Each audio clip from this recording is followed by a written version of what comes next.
बिस्मिल्लाहिर्रहमानिर्रहीम। Dear student, अस्सलाम वालेकुम। स्टूडेंट, आज हम लोगों ने एक्सरसाइज 2.4 स्टार्ट करनी है। एक्सरसाइज 2.4 स्टार्ट करने से पहले मैं एक्सरसाइज 2.3 के हवाले से बता देता हूँ। एक्सरसाइज 2.3 में हम लोगों ने एक्सपोनेंशियल फॉर्म और रेडिकल फॉर्म के बारे में पढ़ा था। एक्सपोनेंशियल फॉर्म को रेडिकल फॉर्म में कैसे कन्वर्ट करते हैं और रेडिकल फॉर्म को एक्सपोनेंशियल फॉर्म में कैसे कन्वर्ट करते हैं वो हम लोगों ने एक्सरसाइज 2.3 में डिस्कस किया था।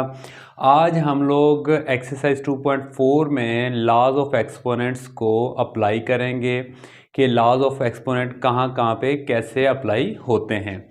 तो आज हम लोग एक्सरसाइज 2.4 स्टार्ट करते हैं क्वेश्चन नंबर 1 से। क्वेश्चन नंबर 1 में देखें, उन्होंने लिखा हुआ है use laws of exponents to simplify. तो क्वेश्चन नंबर 1 का पार्ट नंबर 1 है, आपके सामने लिखा हुआ है। इसको सॉल्व करते हैं। देखें जी, सॉल्व किस तरह करते हैं। तो एक्सपोनेंट लॉज में जब भी किसी वेरिएबल को डिनोमिनेटर से न्यूमरेटर में या न्यूमरेटर से डिनोमिनेटर में और डिनोमिनेटर से न्यूमरेटर में लेकर जाते हैं तो उसकी पावर जो होती है उसका साइन चेंज हो जाता है। तो सबसे पहले तो हम लोग इनको साइन चेंज करते हैं ताकि ये प्लस फॉर्म में आ जाएं। तो अब ये देखें, जो ऊपर वाली वैल्यूज है वो नीचे आ जाएगी 243 और इसकी पावर कितनी हो जाएगी 2/3। 32 भी नीचे आ जाएगा, 32 की पावर कितनी हो जाएगी 1/5। 196 की पावर -1 है, ऊपर जाएगा तो क्या हो जाएगा 196 और पावर +1 लिखने की ज़रूरत नहीं है हमें। अब इसको सिंप्लीफाई करते हैं। सिंप्लीफाई किस तरह करते हैं, 196 किसका स्क्वायर होता है 14 का स्क्वायर होता है और ऊपर हमारे पास क्या है स्क्वायर रूट है। स्क्वायर और स्क्वायर रूट कैंसिल हो जाता है। चलिए नेक्स्ट स्टेप में इसको कैंसिल करते हैं। उससे पहले देखें 243 होता है 3 की पावर 5। 3 को अगर 5 टाइम मल्टीप्लाई करें तो हमारे पास क्या आंसर आता है 243। तो यहाँ पे हमारे पास आ गया 2/3 और 32 को सिंप्लीफाई किस तरह करते हैं, इसको हम लोग 2 की पावर 5 लिखते हैं। 2 को अगर 5 टाइम मल्टीप्लाई करें तो वो 32 होता है। तो बाहर पावर कितनी है 1/5। तो स्टूडेंट यहाँ पे देखें 5 से ये 5 कैंसिल हो गया, स्क्वायर से स्क्वायर रूट कैंसिल हो गया। तो हमारे पास आंसर क्या आ गया, ऊपर 14, नीचे देखें 5 को 2 से मल्टीप्लाई करना है आप लोगों ने, क्योंकि यहाँ पे कटिंग नहीं हो रही तो आप इसे मल्टीप्लाई करें। 5 को 2 से मल्टीप्लाई किया तो 10/3 आ गया। यहाँ पे क्या रह गया हमारे पास 2 1 2 2 7 14, ये दोनों आपस में कट हो गए। अब देखें 7/3 10/3 को इसको हम लोग किस तरह लिखते हैं, इसको मैं लिखूंगा 9 + 1/3। पावर को इस फॉर्म में लिख लिया। अब नेक्स्ट स्टेप में देखें हम लोग क्या करते हैं, ऊपर 7 को इसी तरह रहने दें।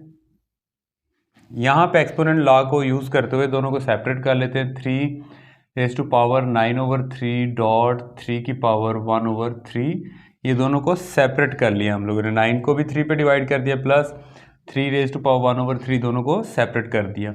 अब यहाँ से देखें 3 1 3 3 3 9, हमारे पास क्या रह गया जी 3 की पावर 3 आ गई और यहाँ पे 3 की पावर 1/3। इसको आप सिंप्लीफाई करें, 3 को 3 टाइम मल्टीप्लाई करें तो क्या आंसर आ रहा है हमारे पास 27। और ये हमारे पास किस फॉर्म में लिखा हुआ है, एक्सपोनेंशियल फॉर्म में। तो स्टूडेंट इसको आप लोग रेडिकल फॉर्म में कन्वर्ट कर दें तो ये हमारे पास आंसर आ गया। इसको हम लोग रेडिकल फॉर्म में कन्वर्ट करेंगे तो 3 यहाँ पे लिखा जाएगा और ये क्वेश्चन नंबर 1 का पार्ट नंबर 1 उसका सोल्यूशन आ गया, उसका आंसर आ गया। स्टूडेंट, तो हम लोग क्वेश्चन नंबर 1 का पार्ट नंबर 2 सॉल्व करते हैं। इसको सिंप्लीफाई करते हैं लॉज ऑफ एक्सपोनेंट्स को यूज़ करते हुए। तो देखें सबसे पहले हम लोग इसको ब्रैकेट से ओपन करते हैं जी, 2x5y-4 डॉट -8x-3y², ये दोनों आपस में मल्टीप्लाई हो रहे हैं। तो कांस्टेंट को कांस्टेंट से आप मल्टीप्लाई कर दें, 2 × -8 डॉट, और जो सेम बेस वाले हैं नंबर उनको इकट्ठे कर लें, x की पावर 5 और x की पावर -3, y की पावर -4 और y² आ गया। इन दोनों को मल्टीप्लाई कर दें, सिंपल मल्टीप्लिकेशन जिस तरह होती है। 2 को -8 से मल्टीप्लाई करेंगे तो क्या आंसर आ जाएगा 16 और यहाँ पे देखें लॉज ऑफ एक्सपोनेंट के मुताबिक हम लोगों ने पढ़ा था कि जब बेस एक जैसी हो तो पावर्स को क्या कर देना, आप लोगों ने ऐड कर देना, कंबाइन कर देना।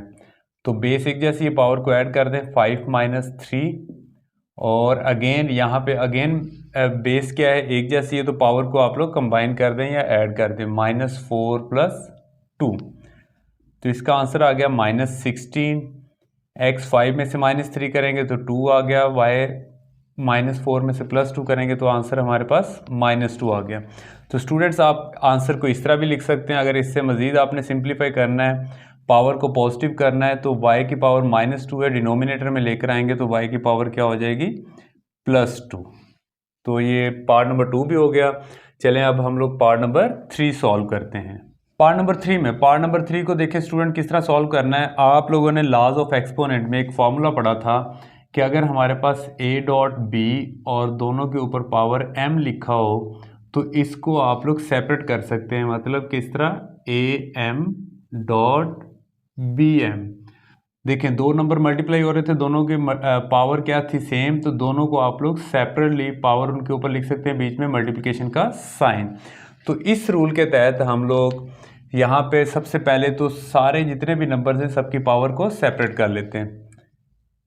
x-2 पावर -3, y-1 इसकी भी पावर -3 हो जाएगी, z-4 पावर -3,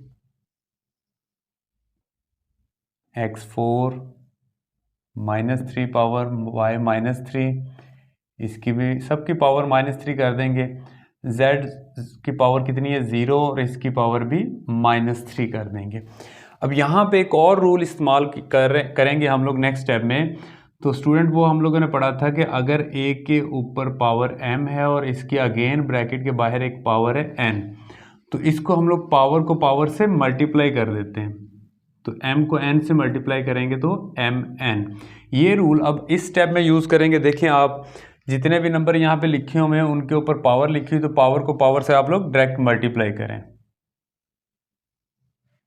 -2 को -3 से मल्टीप्लाई करेंगे तो x की पावर क्या आ जाएगी, 6। -1 को -3 से मल्टीप्लाई करेंगे तो y की पावर कितनी आ जाएगी, यहाँ पे 3। -4 को -3 से मल्टीप्लाई किया तो z की पावर 12। ऐसे ही 4 को -3 से मल्टीप्लाई करेंगे तो x की पावर कितनी आ जाएगी, -12। +3 को 3 से मल्टीप्लाई किया, y की पावर 9, और 0 को -3 से करेंगे तो z की पावर 0 रहेगा। अब आपने एक एक्सपोनेंट लॉज में हम लोगों ने ये भी पढ़ा था कि अगर a की पावर या किसी भी रियल नंबर की पावर 0 हो तो वो किसके इक्वल आता है, 1। तो इसका मतलब z की पावर 0 जो लिखा हुआ है इसकी जगह पे हम लोग क्या लिख सकते हैं, 1। अब यहाँ से देखें x की पावर -12, इसको पॉजिटिव करने के लिए हम लोग क्या करेंगे, इसकी पावर को ऊपर लेकर जाएंगे, मतलब सारा नंबर ऊपर चला गया, x6, x की पावर 12 आ गया, y की पावर 3 है, y की पावर 9 है। अब बड़ी पावर ये है तो छोटी पावर को आप उसकी तरफ ले जाएं, यहाँ पे रह गया z की पावर 12, y9 डॉट y की पावर 3 प्लस था, नीचे आएगा तो y की पावर -3, और z 0 की जगह पे आप लोग 1 लिख सकते हैं। यहाँ पे देखें स्टूडेंट बेस दोनों की एक जैसी है तो पावर को क्या कर लेंगे, कंबाइन कर लेंगे, x 6 + 12 dot z12, y again यहाँ पे बेस एक जैसी, पावर को कंबाइन करें, 9 - 3, तो हमारे पास आंसर क्या आएगा, x की पावर कितनी आ गई, 18, z की पावर 12, और y की पावर कितनी आ जाएगी, 6। तो ये इसका आंसर आ गया। नंबर 1 का पार्ट नंबर 4 पेपर्स के लिहाज से बड़ा अहम क्वेश्चन है, कई दफ़ा बोर्ड के पेपर्स में आ चुका हुआ है। तो इसको देखते हैं किस तरह सॉल्व करते हैं। इसको कोशिश करें कि जितने भी नंबर लिखे हुए हैं इनको बेस 3 में कन्वर्ट करने की हम लोग ट्राई करते हैं। 81 को हम लोग क्या लिखेंगे, 3 की पावर 4। 3 रेज़ टू पावर 4 का मतलब क्या है, 3 को 4 टाइम मल्टीप्लाई करें तो वो किसके इक्वल होता है, 81। तो यहाँ पे 3 रेज़ टू पावर 4 और इसकी पावर अगेन n आ गया, 3 5 माइनस, यहाँ पे सेपरेट, जिस तरह आप लोग एक्सपोनेंट लॉ में पावर को ऐड कर लेते हैं, कंबाइन कर लेते हैं, इसी तरह सेपरेट भी कर सकते हैं। 3 raise to power 4n dot 3 की पावर -1 और 243। 243 किसके इक्वल होता है? 3 को अगर 5 टाइम मल्टीप्लाई करें, 3 मल्टीप्लाई 3 मल्टीप्लाई 3 मल्टीप्लाई 3 मल्टीप्लाई 3, तो 5 टाइम मल्टीप्लाई करें तो किसके इक्वल होता है? 243। तो 3 की पावर 5 लिख लेते हैं इसको हम लोग। 9 की पावर 2n, 9 की पावर 2n, 9 को हम लोग लिखेंगे 3 स्क्वायर, और इसकी पावर कितनी आ गई? 2n, और ये 3 रेज टू पावर 3 ऐसे ही लिखते हैं। तो स्टूडेंट यहाँ पे देख रहे हैं कि जितने भी नंबर थे हम लोगों ने उनको क्या किया, बेस 3 में कन्वर्ट कर दिए। अब ज़रा इनको देखिए सिंप्लीफाई किस तरह करते हैं। अब ये एक एक्सपोनेंट लॉ है कि अगर m के ऊपर पावर n हो तो इनको आप लोगों ने इस तरह मल्टीप्लाई कर देना है mn। तो यहाँ पे भी देखें 4 की पावर n है तो 4 को n से मल्टीप्लाई कर दें, तो यहाँ पे आंसर आ गया 3 4n, 3 की पावर 5, 3 की पावर 4n। यहाँ पे अगर मैं डायरेक्ट इसे सॉल्व करता हूँ, बेस एक जैसी है तो पावर को ऐड करेंगे, 5 में से -1 करेंगे तो 3 की पावर कितनी आ गई? 4। 2 को 2n से मल्टीप्लाई करेंगे, इस एक्सपोनेंट लॉ के मुताबिक 2 को 2n से मल्टीप्लाई करेंगे तो 3 की पावर 4n आ गया, और यहाँ पे 3 की पावर 3 आ गया। अब देखें ऊपर वाले दोनों नंबर्स को आप, एक ये नंबर है हमारे पास और एक ये नंबर है, दोनों नंबर्स को 1 बाय 1 इस पे डिवाइड कर दें। 3 4n, 3 की पावर 5 डिवाइड बाई 3 की पावर 4n, 3 की पावर 3, माइनस ऐसे ही 3 raise to power 4n, 3 raise to power 4, और इस नंबर पे आपने डिवाइड कर दिया इसे। अब यहाँ से देखें 3 की पावर 4n से 3 की पावर 4n कैंसिल, ये और ये कैंसिल हो गया आपस में। अब इसको ऊपर ले जाते हैं तो एक्सपोनेंट लॉ के मुताबिक पावर क्या हो जाएगी? माइनस, तो 3 5 डॉट 3 की पावर -3। इसी तरह यहाँ पे भी करें 3 4 3 की पावर -3। बेस एक जैसी है तो पावर को ऐड कर लें या कंबाइन कर लें, 5 में से -3 करेंगे तो डायरेक्ट मैं आंसर लिख रहा हूँ। तो यहाँ पे 3 का क्या रह गया? पावर 2। 5 में से -3 करेंगे तो आंसर कितना आ जाएगा? 3 रेज टू पावर 2, और यहाँ पे 4 में से -3 करेंगे तो 3 की पावर 1। 3 का स्क्वायर कितना होता है जी? 9, और 3 की पावर 1 3 होती है, तो 9 में से 3 माइनस करेंगे तो 6, तो ये इसका आंसर आ गया। तो स्टूडेंट क्वेश्चन नंबर 1 आज हम लोगों ने कंप्लीट कर लिया है। एक्सरसाइज 2.4 बड़ी अहम एक्सरसाइज है, बोर्ड के पेपर्स में कई दफ़ा इसमें से क्वेश्चन आते हैं, लॉन्ग क्वेश्चन आता है। तो इस एक्सरसाइज को अच्छी तरह से देख लीजिएगा, समझ लीजिएगा। किसी पॉइंट की अगर आप लोगों को समझ नहीं आई तो मुझे कमेंट्स में लिखकर भेज दीजिएगा, तो इंशाल्लाह ताला उसको मैं दोबारा आपको समझाने की कोशिश करूँगा। सर रिजवान को इजाज़त दें, अपना बहुत सारा ख्याल रखें। अल्लाह हाफिज़।